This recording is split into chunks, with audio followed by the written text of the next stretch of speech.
Welcome back to my channel. So आज हम कर रहे हैं एक्सरसाइज 1A का क्वेश्चन 12 जो मैं पिछले बार में क्वेश्चन 11 करवा दिया था। अब आज हम स्टार्ट करते हैं क्वेश्चन 12 जो है the net force F newton is needed to push a block along the horizontal surface is directly proportional to the mass of m kg block when m kg block का मतलब है जब एक net force Newton की जो है वो चाहिए थी हमें एक ब्लॉक को पुश करने के लिए जो कि एक हॉरिजॉन्टल सरफेस वाला था और उन्होंने बोला है जो डायरेक्टली प्रोपोर्शनल है m kg मतलब मास ब्लॉक के मास से। सही है, मतलब बताती हूँ सरफेस जो है वो डायरेक्टली प्रोपोर्शनल है मास से और सरफेस हमें बस यहाँ एफ एक्सप्लेन की गई है और मास हमें बस m है।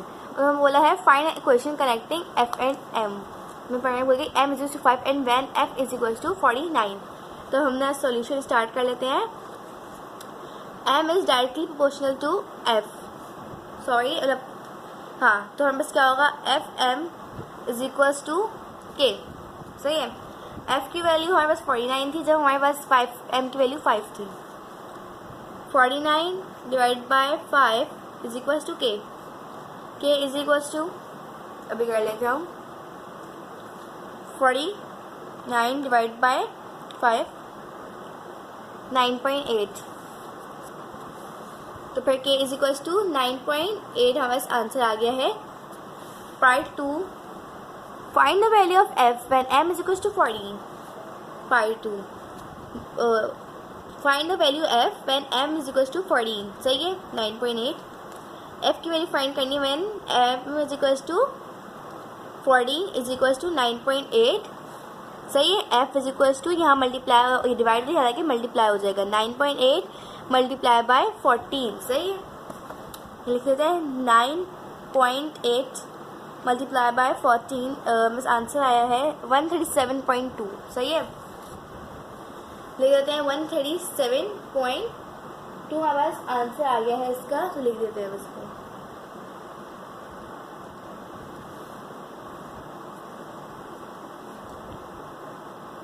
137.5 f इज इक्वल। सही है, 2 भी हो गया। अब इसका पार्ट 3 जो है हमारे पास क्या है देख लेते हैं। इसका पार्ट 3 है find the value of m when f is equal to 21.6 है। अब हमें m की वैल्यू मालूम करनी है कि जब f की वैल्यू है 215.6 इक्वल टू 9.8, f की वैल्यू है 215.6 divide by m is equal to 9.8। यहाँ मल्टीप्लाई जब यहाँ जाके डिवाइड हो जाएगा 215.6 divide by 9.8 is equal to m।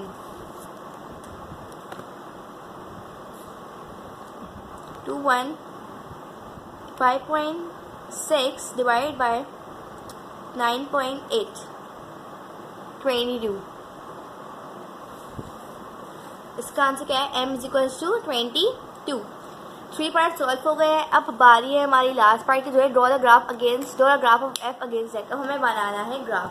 तो हम इसमें जो है लाइनें डाल लेते हैं फिर स्टार्ट करते हैं।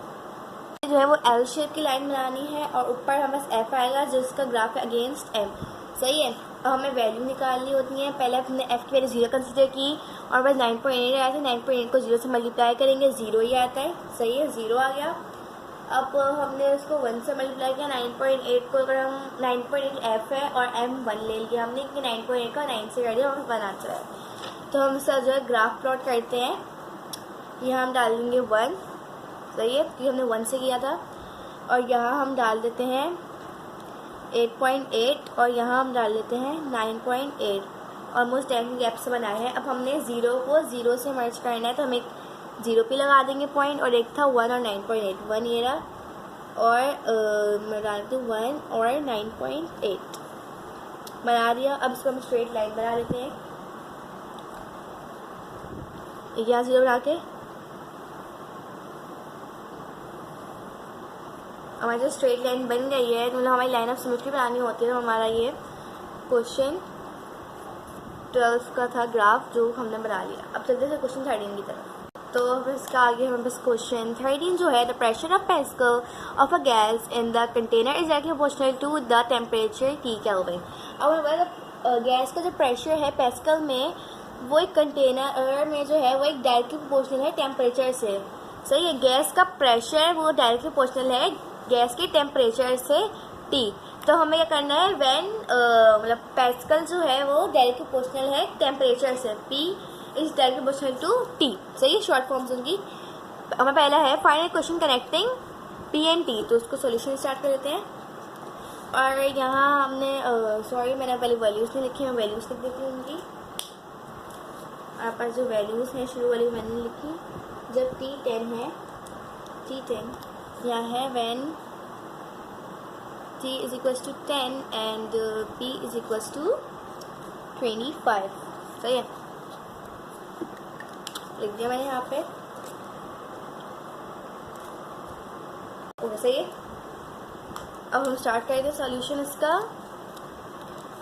When P is directly proportional to T, तो फिर P by T is equals to K, और यहाँ पे K is equals to P की वैल्यू क्या है 10, मैं यहाँ ले लेंगे बोल दी, और T की 24 बाई 10, और फिर K इज इक्वल्स टू 24 नहीं 25, 10 25 सॉरी 10 25 था।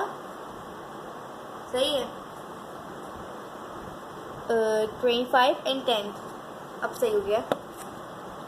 तो फिर 25 डिवाइड बाई 10, 2.5 आंसर आया है, लिख देते हैं आप। तो K इज इक्वल टू 2.5 हमारे आंसर आ गया। अब चलते हैं पार्ट 2 की तरफ, जो है find the value of P when T is equal to 24। P की वैल्यू फाइंड करनी है जब T की वैल्यू 24 है, P की वैल्यू फाइंड करनी है जब T की वैल्यू 24 है। To 2.5 P divide by 24 is equal to 2.5, multiply में हो जाएगा P is equal to 2.5 multiply by 24, 2.5 multiply by 24, 2.5 multiply by 24, 60 answer है, लिख देते हैं P इज इक्वल टू 60। सही है। अब इसके थर्ड पार्ट पे चलते हैं, जो कि है find the value of T when P is equal to 12। अब T की वैल्यू फाइंड करनी है जब P जो है वो 12 है, P की वैल्यू 12 है और T की